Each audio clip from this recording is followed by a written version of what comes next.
네, 안녕하세요. 4팀 발표를 맡은 최형서입니다. 저희는 국립생태원 웹서비스 인프라 강화에 대한 프로젝트로 발표를 준비했습니다. 우선 목차로 첫 번째 개요에서 계획, 실행, 결과까지 총 4단계 순서로 발표가 진행될 예정입니다. 먼저 개요에서는 저희 4팀에 대한 소개와 프로젝트 목적에 대한 설명을 말씀드리겠습니다. 네, 저희 팀은 어, 김현빈 프로젝트 매니저, 그리고 정동호 팀원님, 박민아 팀원님, 그리고 저까지 총 4인으로 구성된 팀으로 이루어져 있는데요. 저희는 온프레미스 인프라와 퍼블릭 인프라 두 가지 역할로 나누어서 2인 1조로 프로젝트를 진행했습니다. 저희 4팀의 프로젝트 목적은 국립생태원 웹 서비스가 안정적이고 빠르고 또 원활하게 제공될 수 있도록 해당 기관의 서버 인프라를 강화하는 것입니다.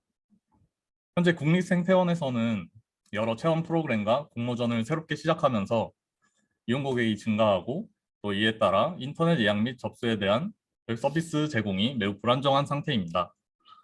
따라서 저희 레카 2기, 레드햇 2기죠. 저희 레드햇 2기 4팀에 의뢰를 요청하였고 안정적이고 빠른 웹 서비스 제공을 핵심 목표로 프로젝트를 계획하였습니다. 계획은 이렇습니다. 첫 번째 아키텍처, 두 번째 진행 일정에 대해서 말씀드리겠습니다. 저희는 인프라를 하이브리드 클라우드로 구현했습니다. 하이브리드 클라우드는 프라이빗과 퍼블릭 클라우드 간의 워크로드 이동으로 확장성을 향상하고 또 이러한 전환을 통해서 서비스 중단을 최소화하며 또 고가용성의 서비스 제공과 안정적인 운영이 가능해지는 장점이 있습니다.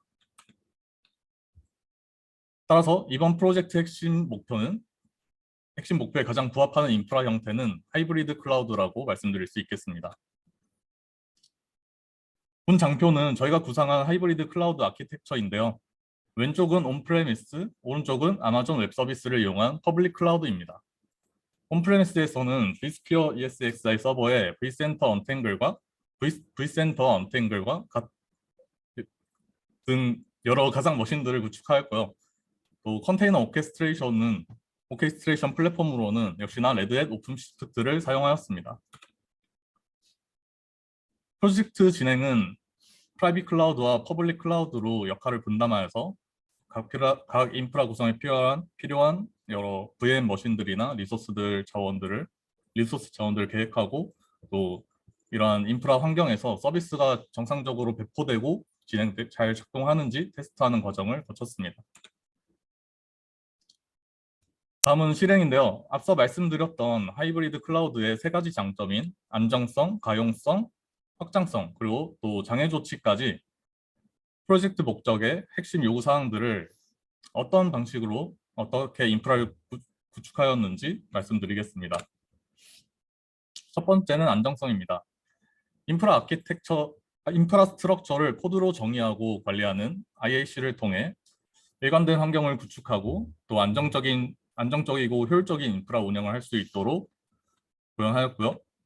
온프레미스에서는 도메인 컨트롤러와 트루나스 같은 여러 VM 머신들을 레드햇 앤서블로 통해 구현되었고 AWS에서는 테라폼으로 여러 자원들을 구축했습니다. 그리고 깃옵스에 기반한 이 아르고 CD를 활용하여서 CI/CD 파이프라인을 구성하였고 또 이런 IAC와 더불어서 지속적 통합과 배포를 통해 안정적이고 효율적인 운영 및 관리 환경을 강화해 주었습니다. 두 번째는 가용성입니다. 가용성 측면에서는 인프라 구성을 이중화하고 또 웹 엔진 X, 왓스는 톰캣, 그리고 DB로 이어지는 3티어 계층 구조를 적용하여서 장애 허용성을 높였습니다.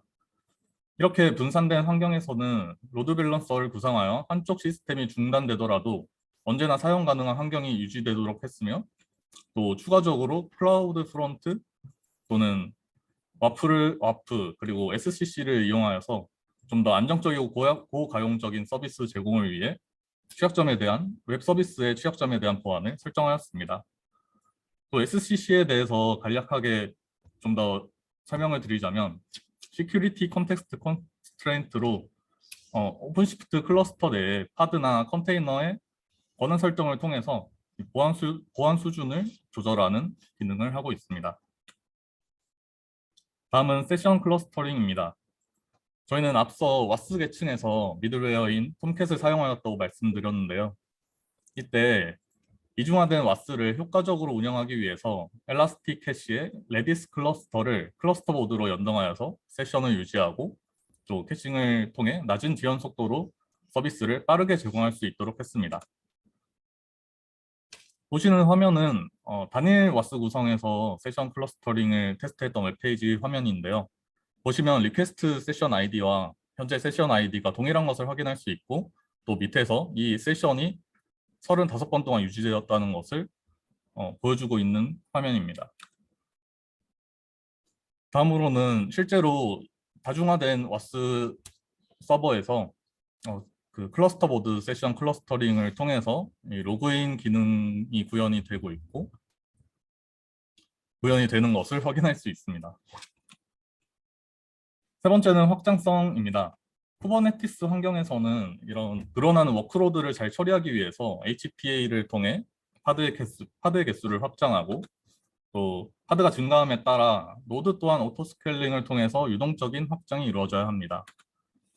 또 vSphere에서는 클러스터 오토스케일링을 활용하여 클러스터 자체의 확장으로 웹 애플리케이션의 확장 성능을 보장하였습니다. 마지막으로 장애 조치에 대해 말씀드리겠습니다.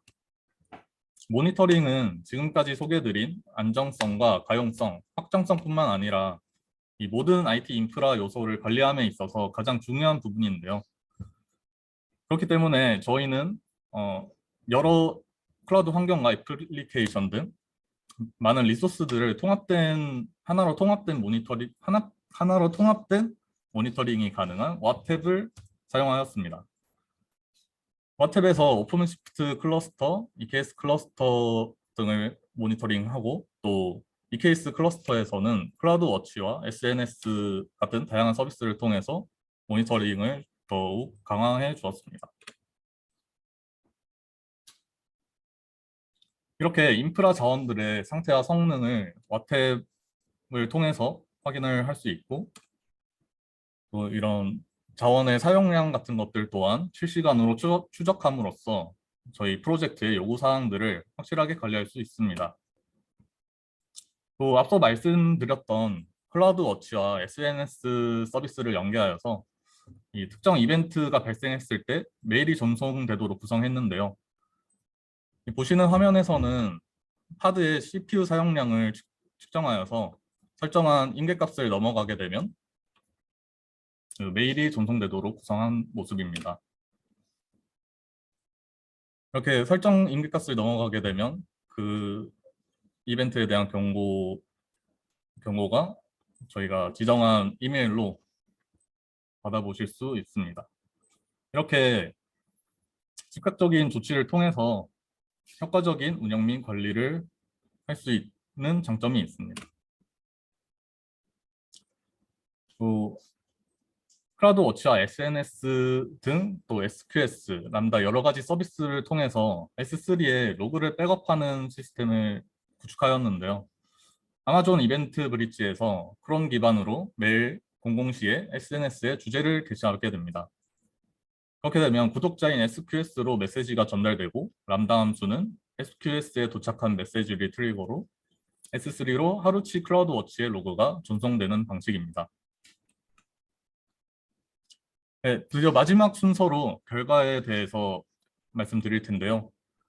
프로젝트의 핵심 목표였던 안정성과 가용성, 확장성에 대한 시연 영상, 롤링 업데이트, 세션 클러스터링, 또 오토 스케일링 이렇게 세 가지 영상을 준비했고 기대 효과, 개선 사항으로 프로젝트 발표 마무리하도록 하겠습니다.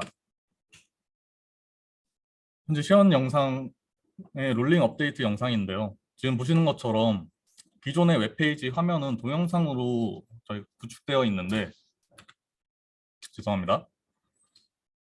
저희가 이 웹페이지 화면을 이미지로 롤링 업데이트를 하려고 합니다.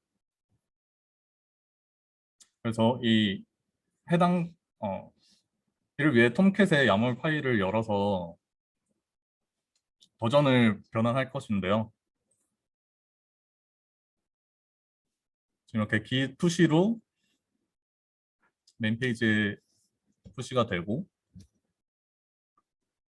아르고 CD에서 싱크를 통해 이 톰캣의 야물 파일을 열게 되면, 그래서 버전을 설정할 수가 있습니다. 1.0 버전에서 1.1 버전으로 해당 코드를 GitHub 저장소에 업데이트하고, 이렇게 새로운 코드가 git 저장소에 푸시되면 아르고 CD는 이를 감지하고 업데이트된 애플리케이션 버전을 배포하게 되는 방식입니다.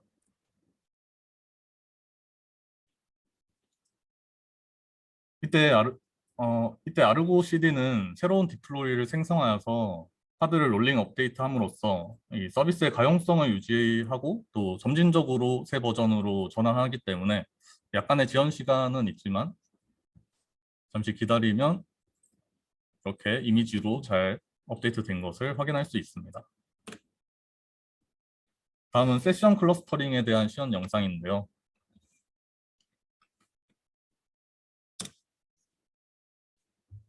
현재 국립생태원 메인 웹페이지에서 로그인하는 상황이고, 이 아이디 저장을 하고 로그인을 하게 되면 세션이 유지가 되게 됩니다. 이렇게 최영서라는 아이디로 로그인 되었고, 웹 국립생태원에서 제공하는 프로그램에 지금 예약하고 있는 모습을 보실 수 있습니다.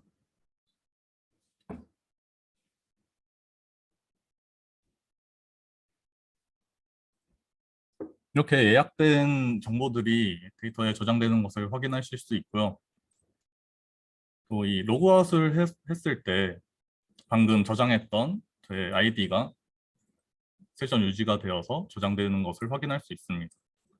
똑같이 이 페이지를 닫았다가 새로운 창을 켜도 이렇게 세션 유지가 되는 것을 확인할 수 있습니다. 다음은 오토 스케일링인데요. 저는 원활한 테스트 진행을 위해서 타겟 CPU 유틸리제이션을 10%로 설정하였습니다. 파드의 사용량이 10%를 초과하게 되면 이 파드의 개수가 자동으로 증가하도록 설정했고요.